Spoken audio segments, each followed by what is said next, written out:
Loh, kok iblis mengaku Kristus? Yes, karena Yesus sendiri mengatakan, waspadalah kepada Kristus palsu. Berarti ada Kristus palsu dan Anda sudah iakan. Saya kira cukup, saudara. Anda boleh istirahat, Anda boleh rehat sejenak, renungkan, pikirkan sejauh mana Anda memahami. Kemudian ya, Anda dalami betul-betul Bible, khususnya Matius 24. Anda dalami baik-baik. Matius 24, Matius 7, dalami baik-baik. Matius 15, dalami baik-baik. Anda akan sampai kepada kebenaran. Oke, saya rasa begitu. Buat semua. Ya, silakan. Iya. Mantap. Makasih Bang, sehat selalu. Pasien selanjutnya.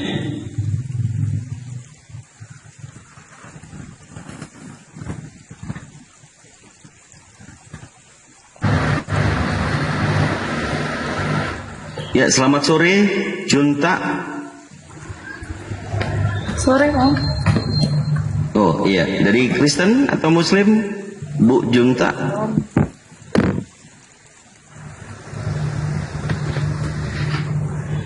Kristen. Bu Junta. Oh, Kristen. Oke, silakan.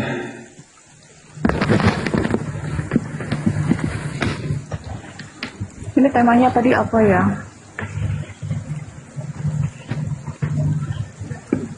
Ibu Yesus menyembah siapa? Itu pertanyaannya dikutip dari ayat mana, Bang?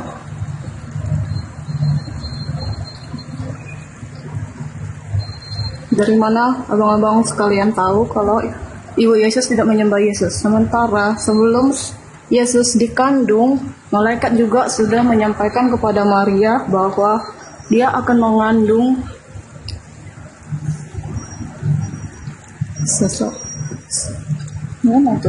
sesungguhnya engkau akan mengandung dan aku melahirkan seorang anak laki-laki dan hendaklah engkau menamai dia Yesus. Dia akan menjadi besar dan akan disebut anak Allah yang sangat tinggi. Ya. Terus Maria menuhankan anaknya gitu maksudnya. Kalau menuhankan itu kan dimana kita menghormati dia, menganggap dia sebagai junjungan kita. Ya Maria juga. Di mana dalilnya itu? Di mana dalilnya Maria menganggap Yesus junjungan? Di mana dalilnya?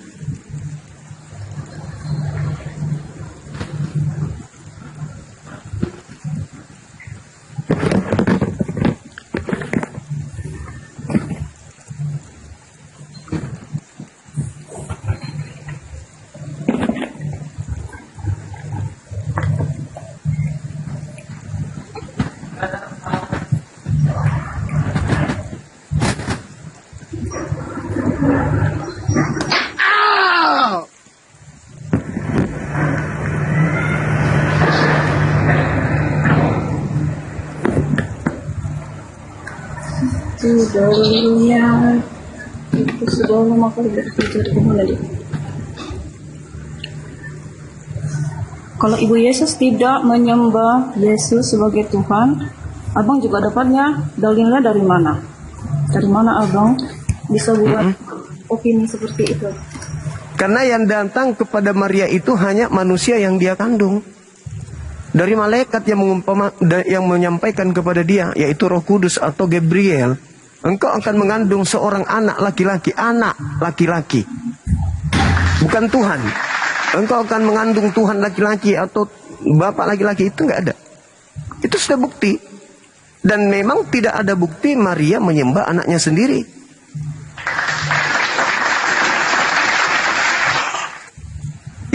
Yang terbukti menyembah oknum Yesus Kristus itu Kristen kan? Nah, kalau yang Kristen sembah itu adalah anak Maria, berarti Maria yang lebih dulu mencontohkan itu. Adakah? Ternyata nggak ada. Maria tidak punya wewenang bang mengajari. Kenapa? Maria tidak punya wewenang untuk mengajari orang lain, tidak punya wewenang untuk menyatakan bahwa yang dia kandung adalah Tuhan. Dia nggak punya wewenang. Lalu, karena memang kalau ibu sendiri adalah Tuhan. Kalau ibu kandung sendiri tidak punya wewenang mengajarkan anaknya adalah A dan B atau C, lalu siapa yang punya wewenang mengajarkan tentang Yesus bahwa dia adalah Tuhan? Yesus itu sendiri. Di mana Yesus mengajarkan kalau dia adalah, di mana Yesus mukjizat, dia sudah mulai itu langsung dia melakukan mukjizat itu karena dia diberi kewenangan oleh Tuhannya untuk ia lakukan. Kisah Para Rasul 2 nomor 22, Yohanes 5 nomor 36. Ada kesaksianku yang lebih penting dari kesaksian Yohanes Pembaptis, bahwa segala pekerjaan yang aku lakukan, pekerjaan itu yang aku lakukan sekarang, dan pekerjaan itu yang bersaksi bahwa aku adalah utusan Tuhan, bukan Tuhan. Jadi mujizat yang Yesus lakukan untuk membuktikan kalau dia adalah utusan Tuhan, bukan Tuhan itu sendiri. Nah sekarang, apakah mujizat yang dilakukan oleh Yesus itu tidak disaksikan oleh ibu kandungnya? Disaksikan. Kenapa ibunya tidak menuhankan kalau begitu?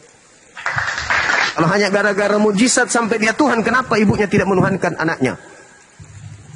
Ibunya menganggap dia Tuhan loh Bang.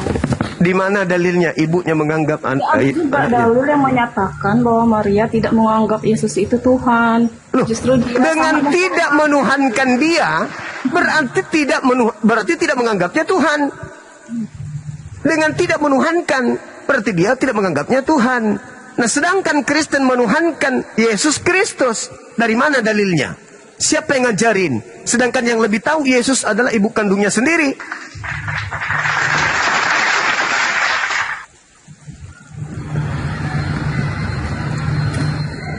Kira-kira anaknya saudari saya Junta yang tahu tentang anak Anda, bahwa di situ ada tai lalat, di situ ada benjol, di sini anaknya, itu yang tahu Anda atau orang lain atau tetangga?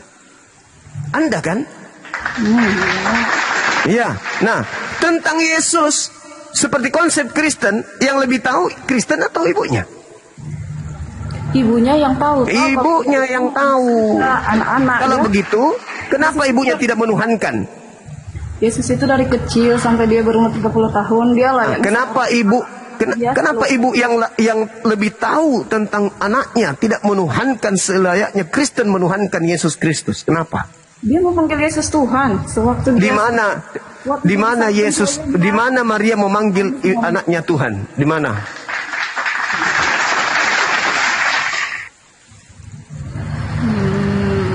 Di mana? Tentang ayat-ayat ini ya, karena belum menguasai ayat Alkitab sepenuhnya, memang nggak bisa menjawab. Tetapi yang abang bilang itu pasti tidak sesuai. Di mana Maria memanggil anaknya Tuhan? Wahai anakku yang adalah Tuhanku sendiri. Di mana itu?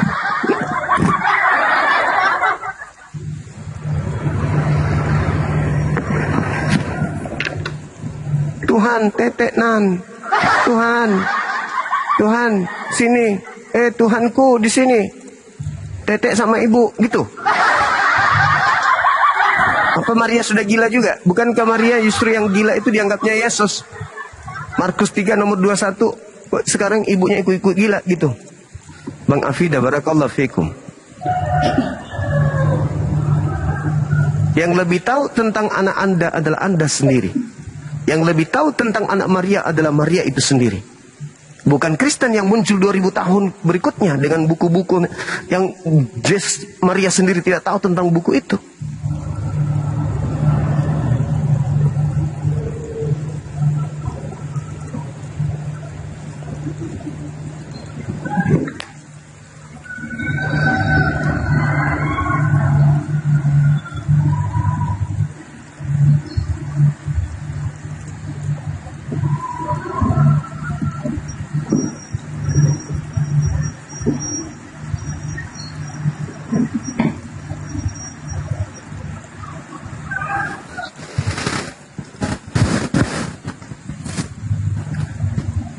Kalau Maria ternyata tidak menyembah anaknya yang adalah Tuhan, berarti Maria adalah ibu yang durhaka. Apakah bisa ibu durhaka kepada anak?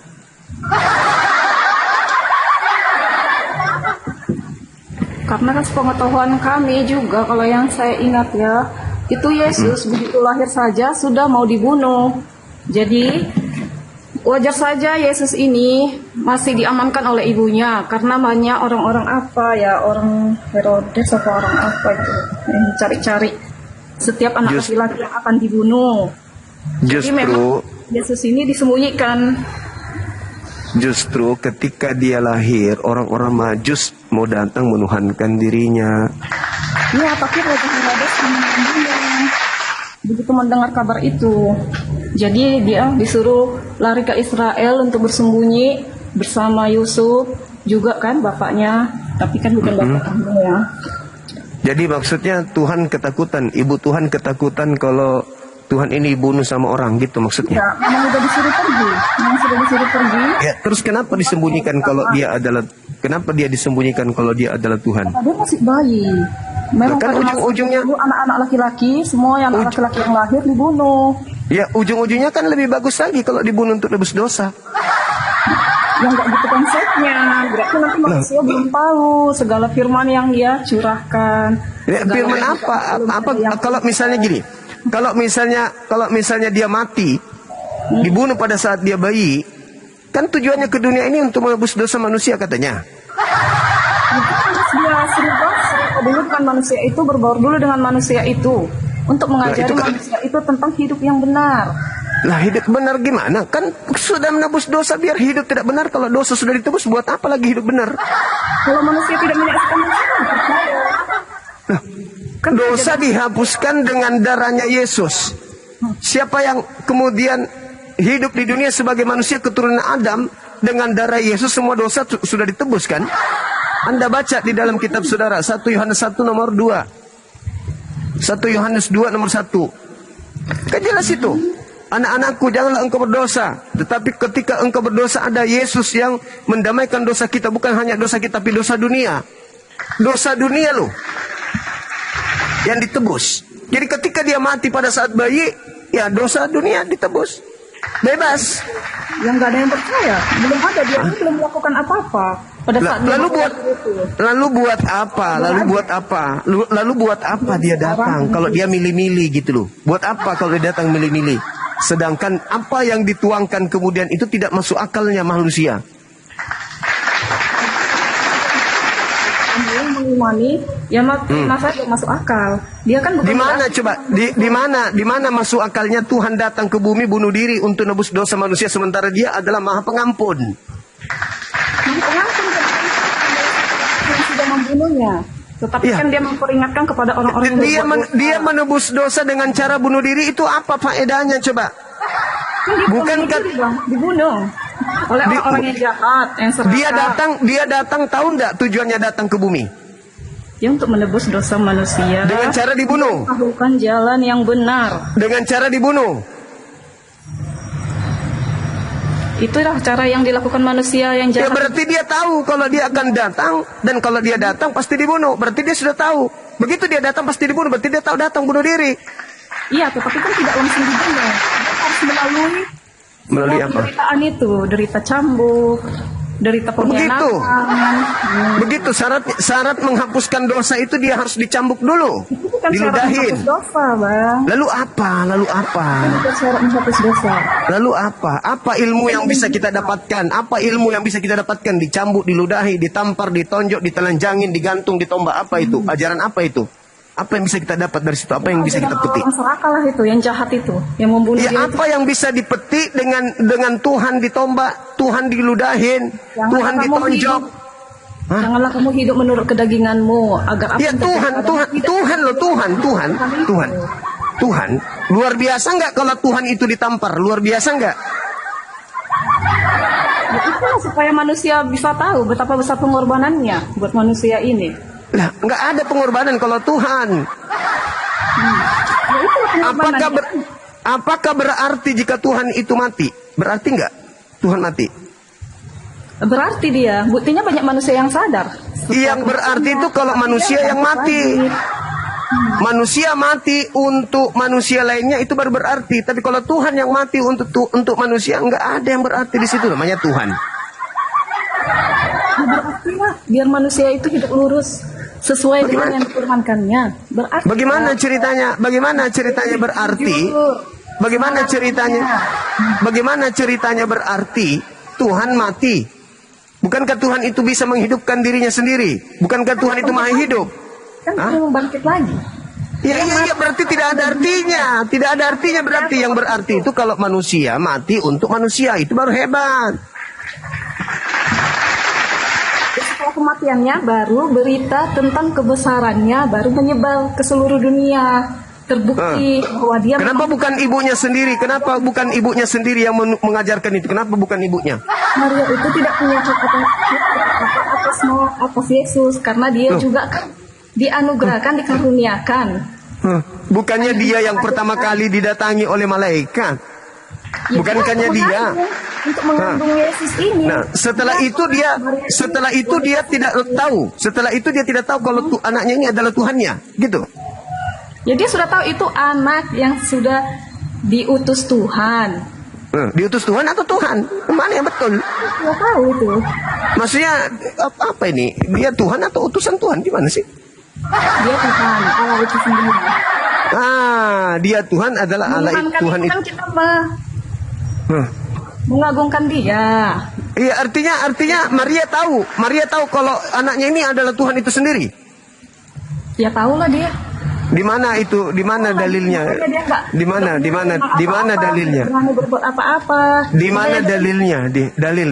Di mana dalil? Saja Maria hanya bisa menangis. Maria tidak bisa berbuat apa-apa karena dia sudah tahu. Di mana dalilnya? Maria tahu kalau yang dia kandung itu adalah Tuhan. Di mana dalilnya? Ya, sewaktu dia didatangi malaikat Ya kan itu, yang ketika datang malaikat dikatakan anak, bukan Tuhan.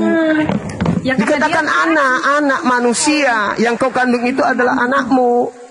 akan mengandung anak laki-laki. Nah, anak laki-laki dikandung berarti anak manusia atau bukan? Ya dia manusia lah, orang dia mau suruh. Ya, anak manusia. Terus mana pengetahuannya bahwa dia adalah Tuhan? Ya dari segala pengajarannya, dari segala kejadian. Tadi katanya anak manusia kok berubah jadi Tuhan. Selama dia hidup, sebelum dia disalibkan. Tadi katanya diberitahukan kalau yang lahir ini anak manusia, kok jadi Tuhan?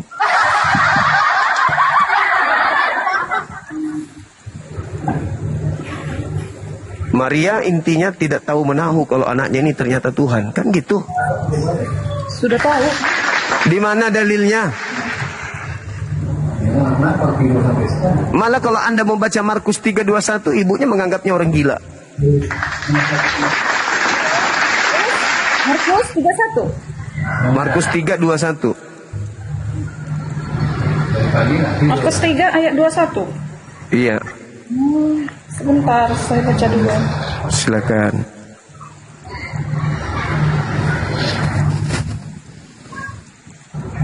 Waktu kaum keluarganya mendengar hal itu, mereka datang hendak mengambil dia. Sebab kata mereka, ia tidak waras lagi. Mengambil dia ini, mengambil siapa? Beli Yesus. Kemudian Yesus masuk. Tapi kan ayat sebelumnya, kemudian Yesus masuk ke rumah, ke sebuah rumah. Maka datang orang banyak berkerumun pula, sehingga makan pun mereka tidak dapat. Waktu kaum keluarganya mendengar hal itu, mereka datang hendak mengambil dia. Sebab kata mereka, ia tidak waras oleh Taurat yang datang dari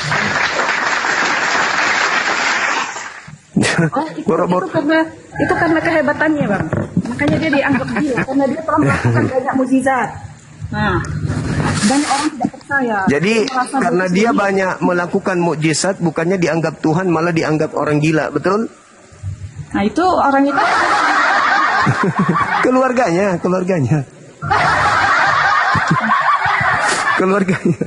Yesus melakukan. di situ.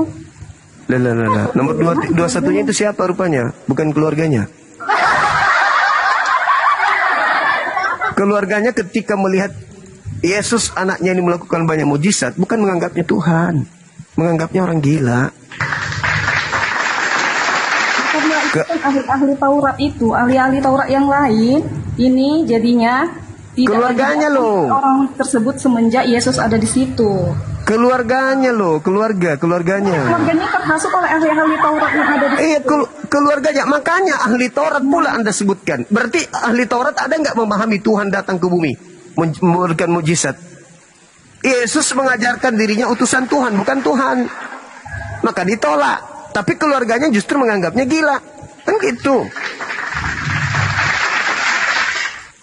Ya karena apa yang dilakukan Yesus itu kan di luar dari kemampuan manusia. Ya harusnya kan sama seperti Musa. Tapi Musa tidak dianggap gila. Ini kok malah dianggap gila. Ya, karena yang menangkap dia itu yang orang gila, Bang. Hah? Yang mau Mana dia dalil? itu orang gila. Berarti Makanya Anda dia bisa buat seperti itu. berarti Anda punya utang budi kepada orang gila yang telah membunuh Tuhan Anda sehingga dosa Anda ditebus. Karena mereka ya Nah, umpama kita nggak bisa terima tentang kemajuan seseorang, kita bilang dia itu udah gila, angkat, singkirkan, gitu. Padahal berarti sebenarnya tidak. berarti mereka tidak menganggapnya Tuhan tapi menganggapnya gila. Mana yang betul ini? Itu bukan keluarganya Yesus. Loh, di situ dikatakan keluarganya datang, waktu keluarganya mendengarkan hal itu, mereka keluarganya datang hendak mengambil Yesus, sebab kata mereka Yesus sudah tidak waras lagi. Keluarganya. Yesus itu tidak punya keluarga. Dia cuma terlahir dari ibunya itu, bahkan ibunya sendiri. Oh, jadi ibunya Yesus bukan keluarganya? Iya. Bisa ada ikatan keluarga karena dia Sebenarnya yang gila ini bukan Yesus, Anda yang gila. Masakan ibu kandungnya sendiri dikatakan bukan keluarganya? Betul.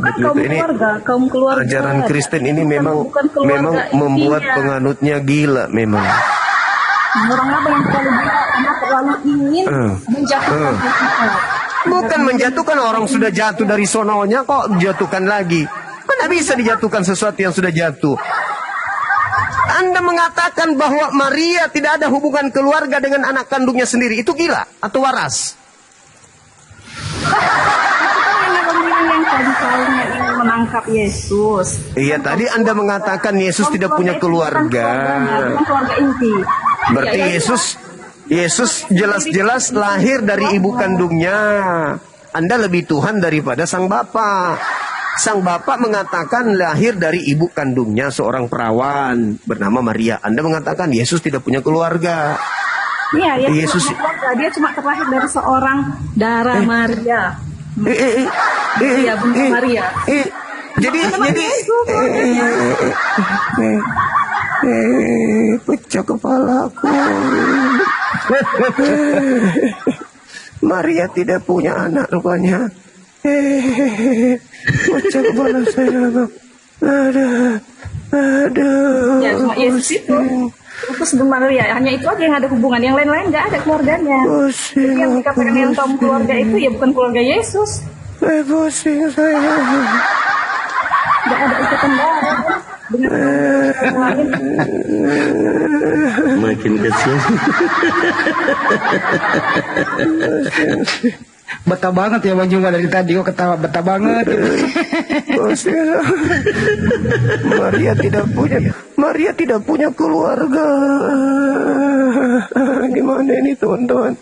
Yesus tidak punya keluarga. Dia punya Yesus ibu, tidak punya. cuma Maria. Udah, yang lain nggak ada dia. Mau paman, bibi, nenek, nggak ada dia. Hancur, Mina, hancur. Hancur.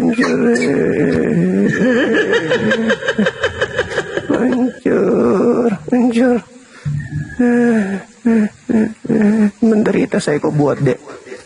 Bentar. Oh, setengah mati tak saya berpikir kok buat. Jadi juntak ini gejala awalnya apa ya begini ya? Nggak tahu. Coba lah. Jadi bahas yang lain jentak lagi. Yesus nggak punya ibu ya? Dia punya ibu, nggak punya keluarga lain. Ibunya itu keluarganya nggak? Ya ibu aja. Nggak, itu dia anggap keluarga atau bukan? Terikat seperti di dunia ini loh Bang. Tidak seperti di dunia ini, ayah, ibu, nenek. Dia nggak ada ikatan seperti itu. Mati nih Jak. Punya adik dia, Bu. Punya adik juga dia. Sebenarnya Tidak kandung. jelas-jelas dikatakan di dalam kitab saudara Markus 3 nomor 21 itu sanak keluarganya sendiri. Dikatakan inilah silsilah Yesus. Sekarang dia tidak punya keluarga. Bagaimana ini teman-teman? Tidak punya keluarga Yesus ini. Tapi di dalam kitabnya saudara Kristen dikatakan inilah ya, kemudian apa?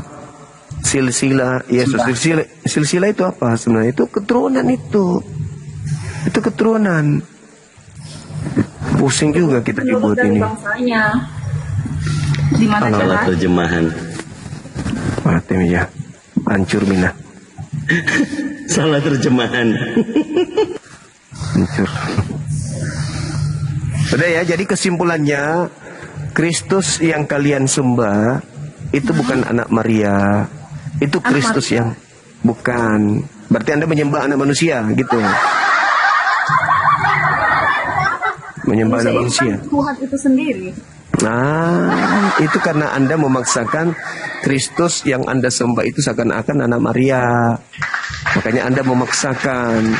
Sebenarnya Kristus yang Anda sembah itu adalah penguasa dunia. Penguasa dunia yang pernah mencobai Yesus, yang pernah menawarkan Yesus kuasa dunia ini, tapi Yesus menolaknya. Tapi diterima oleh pengganti Yesus yang mati dikubur 3 hari, dan setelah keluar dari kubur, kuasa dari iblis itu diterimanya. Itulah yang Anda sembah. Kesimpulan akhirnya di situ. Makanya tidak bisa. Ceritanya. Makanya, loh, Paulus sendiri mengatakan Yesus Kristus yang datang. Kristus yang datang kepadanya bukan manusia. Paulus yang mengatakan itu. Sedangkan Maria, Anda sendiri. Si Paulus yang didatangi iblis, bukan Kristus yang datangi dia. Iblis yang datangi dia dalam rupa Kristus. Siapa Paulus? Paulus itu yang tertipu. Paulus yang tertipu. Bagus. Tetapi kemudian Paulus ini mengajarkan umatnya untuk menyembah Kristus yang datang kepadanya. Makanya pengikut Paulus disebut Kristen. Pertama kali di Antioquia pengikut Paulus itu disebut Kristen. Gitu. Di dalam Kisah Para Rasul 24 nomor 5, Paulus ini adalah penyakit sampar. Dia adalah orang yang menyesatkan orang-orang Yahudi di seluruh dunia yang beradab, dan dia adalah tokoh dari Kristen. Terima kasih Anda sudah mengakui bahwa yang datang kepada Paulus itu adalah iblis. Yes. Saya kira sudah selesai. Bang Handi atau Dinda Dito silakan. Saya sarapan dulu ya. Lanjut dulu sebentar. Ya nanti kalau masuk maghrib di sana Pak Coba ditutup aja dulu. Iya.